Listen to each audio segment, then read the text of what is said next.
மதுரை தனியார் பேருந்து நிற்கும் இடம் சென்னை செல்லும் பேருந்து முன் வந்து நின்றது.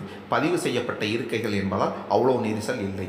ஒரு சில பூர்த்தி செய்யப்படாத இருக்கைகள் இருந்ததால் அந்த இருக்கைக்கு ஆள் சேர்ப்பு வேலையை கவனித்து வந்தார் பேருந்தின் நடத்துனர். சற்று நேரத்தில் புறப்பட தயாராக இருந்தது அந்த பேருந்து. அப்போது அதன் எதிர் பெட்டி கடையில் பெரியவர் மீனாட்சி சுந்தரம் டீ குடித்து கொண்டிருந்தார். அப்போது அவரின் அருகில் செல்போனை பேசியபடி இளந்தாரி விஸ்வா புகைத்தபடி வந்து நின்றான். ஸ்டெயிலா புகைத்து புகையை வெளிவிட்டு கொண்டிருந்தான் விஸ்வா.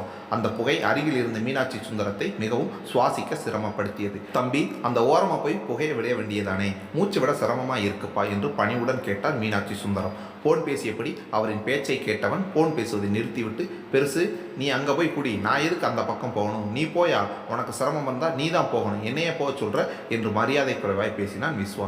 தம்பி, பொது இடத்தில் புகைப்பிடிப்பது தப்பு தானே, மற்றவர்களுக்கு இழந்தல் செய்கிற மாதிரி இருந்தால் அந்த வேலையை நம்ம பார்க்கக்கூடாது. அது மட்டும் இல்லாமல் புகைப்பிடிப்பது உடம்புக்கு கெடுதி தானே, அதை எதுக்கு நாம் காசு கொடுத்து வாங்கி உடம்பை கெடுத்துக்கணும் தம்பி என்று மீனாட்சி சுந்தரம் கூறினார். நான் அப்படித்தான் புகைப்பிடிப்பேன், இங்கே நின்று தான் புகைப்பேன், உன்னால் என்ன முடியுமோ நீ செய், பார்த்துக்கிறேன். நான் இறந்தாரி பையன், அப்படித்தான் புகைப்பேன். என் உடம்பு எதையும் ஏற்றுக்கும், உன் உடம்பு ஏற்றுக்கலைன்னா நான் என்ன பண்ண முடியும், போய் நல்ல டாக்டரை போய் பாரு பெருசு என்று விஸ்வா சற்று மரியாதை குறைவாக மீனாட்சி சுந்தரத்தை பேசினார். விஸ்வாவின் பேச்சு அவருக்கு மனதை கஷ்டப்படுத்தியது. அங்கிருந்து புறப்பட்டார் மீனாட்சி சுந்தரம். அங்கிருந்து முழுவதுமாக புகைத்துவிட்டு சென்னை செல்லும் பேருந்தை நோக்கி நகர்ந்தான் விஸ்வா.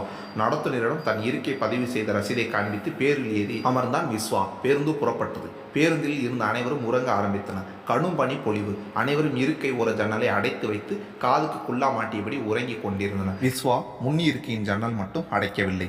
அதிலிருந்து பனிக்காற்று மிகவும் குளிரச் செய்தது.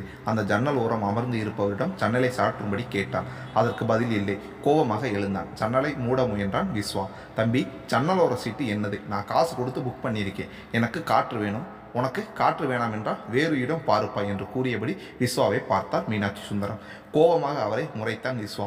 இந்த பெருசா என்று மனதில் ஓட்டம். தம்பி, நீங்களா, வாங்க வாங்க, இளந்தாரி பையன் நீங்கள், உங்களுக்கு இந்த பனிக்காற்று சேர மாட்டேங்குதுன்னு சொல்கிறது ஆச்சரியமாக இருக்குது. வயசான காலத்தில் இருக்கிற பெருசுனா எனக்கு சேரும் பனிக்காற்று இந்த இளந்தாரி பையனுக்கு சேர மாட்டேங்குது அப்படின்றது அதிசயம். டாக்டரை போய் பாருங்கள், உடம்புல ஏதாவது பிரச்சனையானு என்று மீனாட்சி சுந்தரம் கூற விஸ்வாவிற்கு கோபம் தலைக்கேறியது. இருப்பினும் அவரின் பேச்சு அவனுக்கு பதிலடி கொடுப்பது போல் இருந்தது. தம்பி, நான் உன் அப்பா ஸ்தானத்தில் இருந்து உனக்கு அறிவுரை கூறினேன், நீ அதை அலட்சியப்படுத்திட்ட.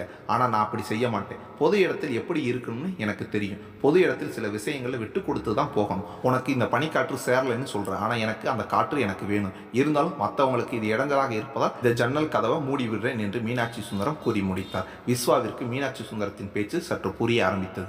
பொது இடங்களில் மற்றவர்களுக்கு தொந்தரவு செய்யும் வேலையை நாம் செய்யக்கூடாது. புகை உடலுக்கு கேடு தரும்.